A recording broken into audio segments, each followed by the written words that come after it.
सिर मुकुट कुंडल तिलक चारु उदार अंग विभूषणम् नवकंचलोचन पंचमुख कर पंचपदकं दारुणम्।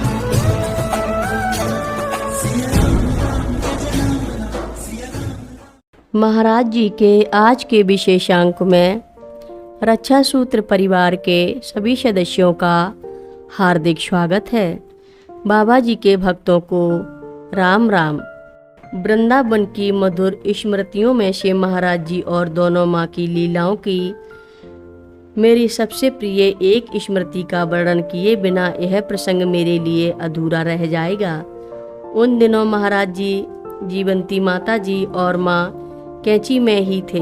हमेशा की भांति एक दिन बाहर बरामदे में महाराज जी भक्तों से घिरे अपने तखत पर बैठे हुए थे। उस समय छोटी माता जी महाराज जी के लिए प्रसाद तैयार कर रही थीं और माँ अंदर के कक्ष में महाराज जी की कुटिया संभाल रही थीं। कुछ देर बाद माँ बाहर बरामदे में आईं तो उन्होंने देखा कि महाराज जी अपने तखत पर नहीं हैं और न ही कोई दर्शनार्थी वहाँ था। माँ ने चारों ओर देखा तो बाहर गेट की तरफ सड़क पर महाराज जी जीप में बैठकर कहीं जाते हुए दिखाई दिए। इस प्रकार अचानक चले जाने के बारे में महाराज जी ने माँ को कुछ नहीं बताया और ना ही अपने गंतव्य के बारे में कोई संदेश छोड़कर गए।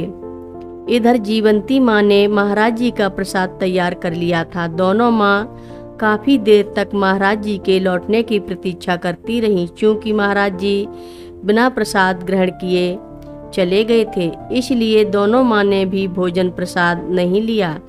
जब संध्या तक महाराज जी नहीं लौटे तो दोनों माँ ने सोचा कि शायद महाराज जी भूमियाधार गए हों। दोनों माँ ने भी भूमियाधार जाने का विचार किया। प्रसाद लेकर माँ भूमियाधार पहुंची तो महाराज जी वहाँ भी नहीं मिले। भूमियाधार में माँ को संदेश मिला कि महाराज जी लखनऊ चले गए हैं। दोनों माँ वापस कैंची धाम लौट आईं और आपस में निर्णय लिया कि वे तभी प्रसाद ग्रहण करेंगी जब महाराज जी आ जाएंगे।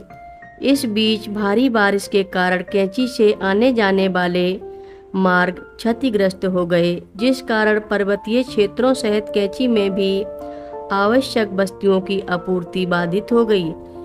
यहाँ तक कि कैंची फार्म से आश्रम तक दूध पहुँचाना भी संभव नहीं हो पा रहा था।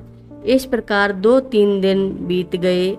इन दिनों में दोनों माँ ने भोजन के नाम पर केवल काली चाय का पानी ही ग्रहण किया। उन दिनों आश्रम में केवल 2 या 3 लोग ही रह गए थे, जिनमें से एक कुंवर दास बाबा जी थे।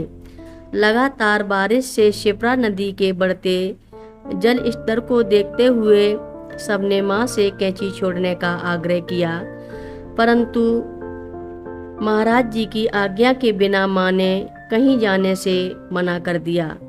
6-7 दिन तक जब बारिश नहीं रुकी और आश्रम के अंदर भी पानी भरने की स्थिति उत्पन्न हो गई तो कुंवर दास बाबा ने दोनों माँ को कैंची से चले जाने के लिए विवश कर दिया। आश्रम के एक पुराने कर्मचारी प्रताप सिंह को माँ के लिए टैक्सी लाने के लिए भेजा गया। जब वह टैक्सी लेकर आया तो उसने बताया कि महाराज जी वृंदावन पहुँच गए हैं। महाराज जी के वृंदावन पहुँचने का समाचार सुनकर दोनों माँ ने भी वृंदावन जाने का निर्णय लिया और कैंची से टैक्सी में बैठकर नज़दीकी रेलवे स्टेशन काठगोदाम के लिए रवाना हो गईं। काठगोदाम स्टेशन से कुछ पहले शीतला देवी के पास सड़क का एक हिस्सा बारिश से पूरी तरह बह जाने के कारण आगे मार्ग पूर्णतया बंद हो गया था। काठगोदाम स्टेशन पहुंचने के लिए वहां से अब एक ही विकल्प था कि पहाड़ी से नीचे उतरकर गौला नदी पार कर स्टेशन पहुंचा जाए, लेकिन गौला नदी से होकर जाना भी सुरक्षित नहीं था। दोनों माँ टैक्सी वहीं छोड़कर स्टेशन पहुंचने के लिए गौला नदी में उतर गईं।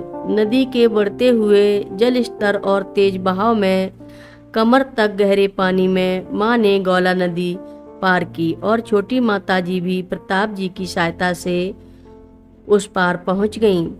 पैदल काठ गोदाम स्टेशन को जाते हुए रास्ते में माँ को फूलों से लदा पारिजात का एक पेड़ दिखाई पड़ा।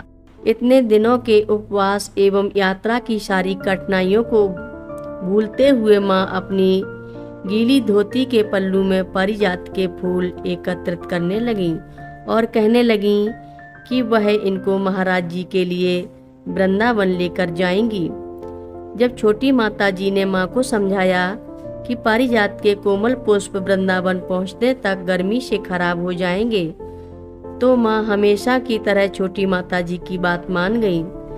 मार्ग की तमाम कठिन चुनौतियों का सामना कर दोनों माँ काठ गोदाम स्टेशन पहुंच गईं और वहां से वृंदावन की यात्रा के लिए रेल यात्रा से रवाना हो गईं। अगली सुबह वृंदावन पहुंचकर दोनों माँ आश्रम के नजदीक पहुंची ही थीं कि अचानक सुंदर आंखों और घुंघराले बालों वाला एक बालक दौड़ता हुआ माँ के निकट आया। वह बालक इतना सुंदर था कि माँ ने बताया कि इतना सुंदर बालक आज दिन तक मैंने कभी नहीं देखा, और जोर से पुकारते हुए कहने लगा, लो फूल ले लो, लो फूल ले लो। ऐसा कहते हुए उस बालक ने अपने हाथ में रखी एक छोटी टोकरी में से पारिजात के सारे फूल माँ के ऊपर बरसा दिए। उस दृश्य का वर्णन करते हुए छोटी माँ बताती थीं कि उस समय माँ का संपूर्ण शरीर फूलों से आच्छादित हो गया था और उनकी धोती के आंचल में भी बहुत सारे फूल एकत्रित हो गए थे। आश्रम पहुंचकर दोनों माँ ने महाराज जी के कक्ष के पीछे का द्वार खटखटाया तो महाराज जी ने ही स्वयं दरवाजा खोला।